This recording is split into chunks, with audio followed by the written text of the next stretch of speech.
Salut la compagnie, c'est Jules Melon et aujourd'hui dans la Pro Ciné Critique, je vais vous parler d'un film d'horreur sorti dans les années 2000, il y a 12 ans d'ailleurs pour être exact, La colline a des yeux, ou The Hills Have Eyes en VO. C'est marrant parce que de la VO à la VF on passe de plusieurs collines à une seule. Bon, bref. Réalisé par un Français ce film, Alexandre Aja, et pourtant c'est un film hollywoodien américain. Alexandre Aja avait été repéré pour son très bon film Haute Tension, que je n'ai pas vu, mais qui est apparemment très bon. Et donc il a été repéré, et on lui a offert, entre guillemets, ce remake. Parce que oui, La colline a des yeux est un remake d'un film du même nom, sorti en 1977 et réalisé quand même par Wes Craven, l'un des maîtres de l'horreur, qui avait fait Les Griffes de la Nuit, ou plus après, plusieurs années après, Scream, évidemment. Scream 1, Scream 2, Scream 3, Scream 4, avant de disparaître il y a peu de temps. Et voilà, donc ce Colline a des yeux, donc je n'ai pas vu l'original, de suite, je vous le dis, donc je ne vais pas faire de comparaison, tout simplement. Un remake qui a été probablement d'ailleurs adoubé par un intéressé, par Wes Craven, puisqu'il était à la coproduction. Et donc j'avais gardé un très bon souvenir de ce film quand je l'avais vu, donc il y a une dizaine d'années, un peu plus. Le considérant comme l'un des meilleurs films d'horreur des années 2000, 2000 et même encore d'aujourd'hui 2010. Et en le revoyant, je confirme, c'est vraiment un très bon film d'horreur. Et ça m'a fait vraiment plaisir de le revoir. Vous savez, des fois que les films d'horreur perdent à la relecture, enfin, pas forcément à la relecture, mais on n'est pas forcément autant à fond quand on revoit un film d'horreur, puisqu'on sait à peu près ce qui va se passer, machin. Mais celui-ci, il a une profondeur quand même, je trouve, et une mise en scène impeccable. Alexandre Aja, il faut clairement le dire, si vous n'avez pas vu le film, il va à fond. C'est choquant, c'est un film très choquant, il y a quelques scènes assez éprouvantes, notamment cette scène dans la caravane où les méchants viennent plus ou moins violer, oui, clairement, enfin il y en a un qui vient violer l'une des filles de la famille, et puis à côté il y a un perroquet qui y passe, il y a un bébé qui pleure, enfin j'en dis pas plus.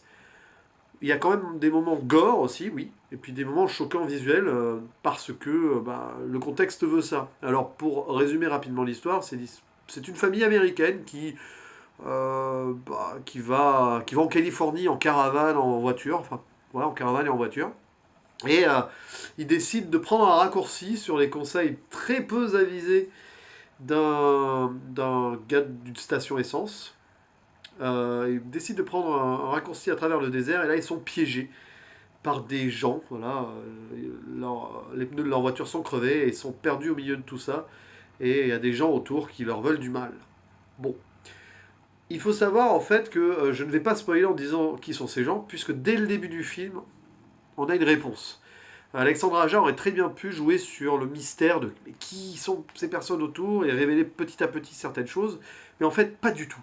Dès le début du film, on apprend en fait qu'il y a eu des essais nucléaires, les Américains ont fait des essais nucléaires dans ce désert, et que donc il y a des gens qui ont souffert de ces essais nucléaires et qui ont été laissés là, un peu abandonnés, qui sont devenus génération après génération des monstres, tout simplement difformes, totalement laissés livrer à eux-mêmes là-dedans.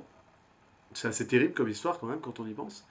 Et donc ces méchants en fait sont des méchants dans l'histoire, mais c'est la résultante d'une politique nucléaire très discutable. La critique elle est clairement là-dedans.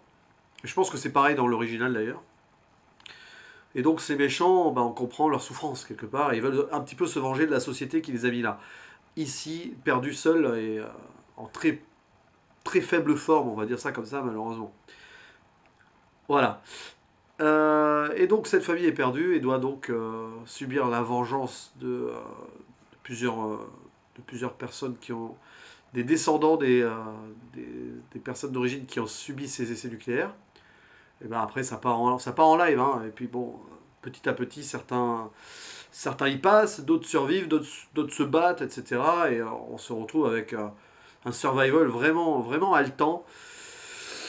Et on souffre avec les personnages, et même on arrive à souffrir avec les méchants, enfin, du coup, les assaillants, voilà, j'ai appelé ça comme ça, les assaillants, parce que on comprend enfin voilà, leur sort est quand même terrible, je trouve. Donc c'est pas très manichéen comme film d'horreur, et ça c'est plutôt cool.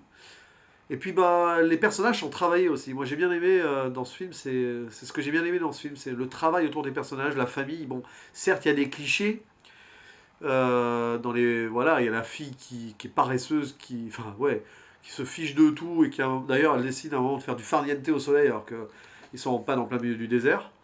Il y a le fils rebelle, il y a le grand-père, enfin, le père de famille, mais du coup le grand-père aussi, ultra républicain qui ne jure que par Dieu et les armes.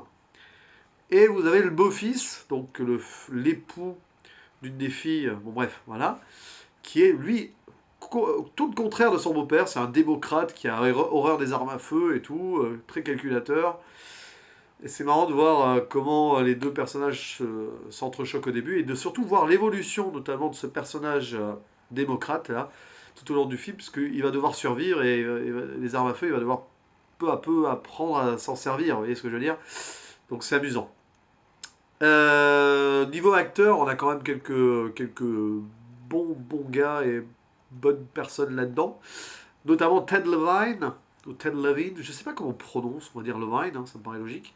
Ted Levine, c'est le tueur dans Le Silence des Agneaux, entre autres. Voilà, pour resituer. Sinon, les autres acteurs, je les connaissais pas trop, si ce n'est Emily de Raven, qui est une actrice australienne, de base, qui avait joué dans Lost, la série. Voilà. Donc, c'est juste pour situer, parce que j'ai beaucoup aimé la série Lost. Et quand, à l'époque, j'avais vu ce film, bah, la série Lost venait de se finir, donc ou était encore en cours, je ne sais plus. Donc forcément, ça m'avait encore plus permis d'apprécier ce film.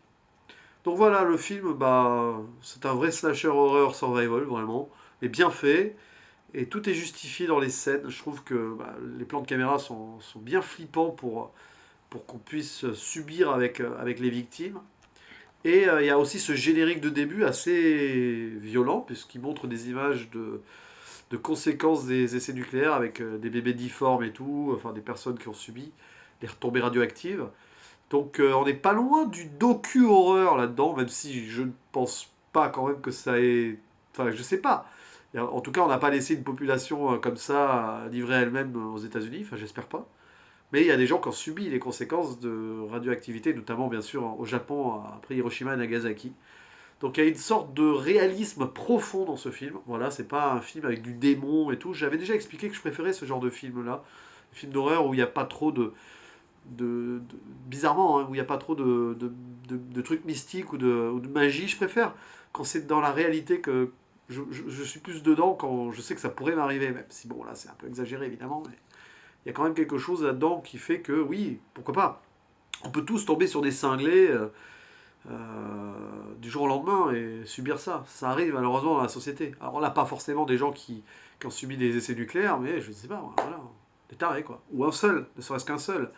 Et tu vis le pire cauchemar de ta vie et tu souffres, tu souffres, tu souffres. Pendant des heures, au soleil.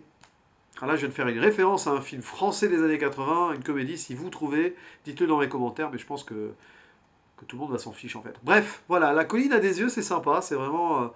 C'est partie de ces films d'horreur que j'ai appréciés de ces 20 dernières années, avec Rec notamment. Le 1, hein, j'ai pas vu les autres, mais bon. Toujours privilégier le 1 hein, quand il y a une série de films comme ça. Enfin, souvent en tout cas. Et voilà, La colline a des yeux. Et puis Cocorico, c'est Alexandre Aja quand même. Alors Alexandre Aja, il faut savoir que quand même c'est le fils d'Alexandre Arcadi. Et rien à voir hein, dans son cinéma. Alexandre Arcadi, c'était plutôt le grand pardon, des trucs français, des fresques à la française, tout ça.